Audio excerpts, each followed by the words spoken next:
am Subhana, Assistant Professor working in Computer Science and Engineering Department in SNS College of Technology. So in today's lecture video, we are going to discuss about the RSA algorithm in cryptography and network security.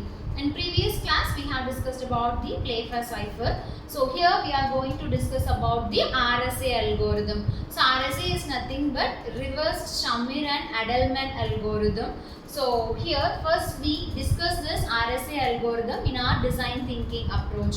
So first let us empathize this RSA algorithm. So actually RSA algorithm is the asymmetric key encryption algorithm. So in previous symmetric key encryption algorithm, we know what is meant by symmetric encryption algorithm, where we are using same key will be used for encryption and decryption, so that there can be many brute force attack and security flaws will be on symmetric algorithms like DES, AES algorithm. So only we are moving for an algorithm which is an asymmetric algorithm. So asymmetric algorithm means we are using different keys for encryption and decryption. So when we define this issue, we have to take a pair of keys, which the pair of keys can be a public key and private key. So always a public key will be used for encryption and private key will be used for decryption. So here we are using key pairs. So one such algorithm, one such asymmetric key algorithm is an RSA algorithm.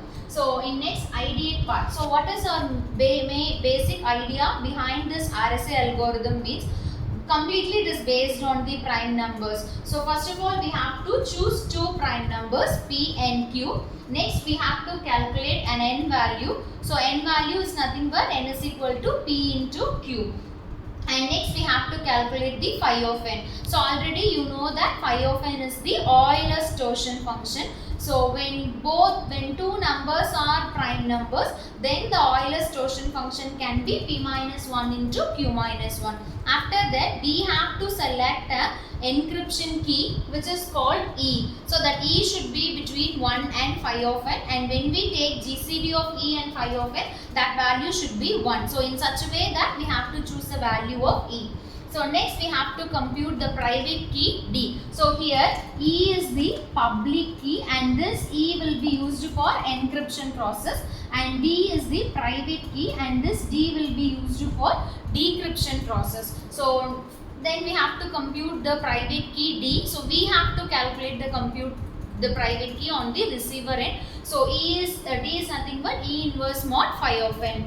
So after that, so in asymmetric algorithms, our plaintext will always have numerical values. So unlike symmetric algorithms, here the plaintext is not an alphabet or a string or a sentence. So in asymmetric algorithms, all the plaintext will be taken as an integer value. So here we have to take a plaintext. So we have to perform encryption and decryption. So in asymmetric algorithm, encryption, as I told, encryption is always be done with the public key and decryption is always done with the private key. So for performing this encryption, the formula is C is equal to P power E mod n, and for decryption it is plain text P is equal to C power D mod n. So here E is the public key and D is the private key for performing the decryption. So next in the prototype we are going to see an example for this RSA algorithm. So example, I am taking the P value as 3 and Q value as 11. So now I have to compute this n value.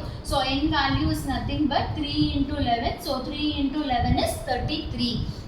Next I have to calculate the Euler's torsion function phi of n. So here both like 3 and 11 are both are prime numbers. So my Euler's torsion function be like P minus 1 into Q minus 1.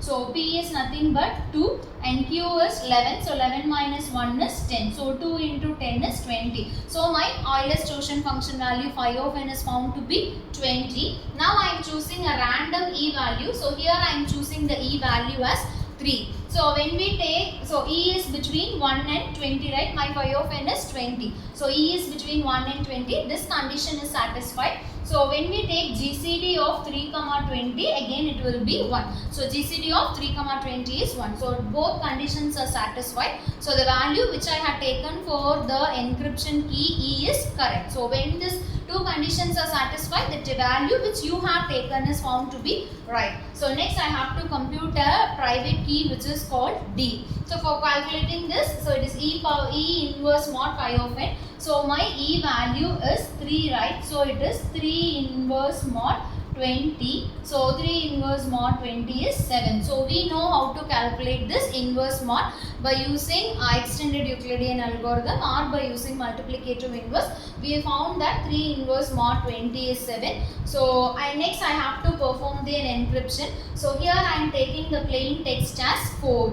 So when I calculate this C value, so what C value I can get is, so it is C, so plain text is 4, E value is 3 and the N value is 33. So when you perform or when you calculate this, you will obtain the ciphertext as 33. So just do this calculation and see, you will obtain the ciphertext as 33. So next I have to perform the decryption. So it is 33 D value, so D value is 7. So again N is, it is 3. So when you do this, I can obtain this plain text as 4. So when you calculate 33 power 7 mod 33, you will obtain the value as 4. So this comes the testing part. So the last part of our design thinking is testing. So in testing phase, we have to, while performing the decryption, we have to obtain the original plain text 4. So I think clearly you have understand this, the working of RSA algorithm by using our design thinking approach. So here it's completely based on prime factors and Euler's torsion function. So how large prime numbers we are taking, so that much secure will be this algorithm. So I hope you understand this algorithm. If you have any doubts, you comment me. So thank you.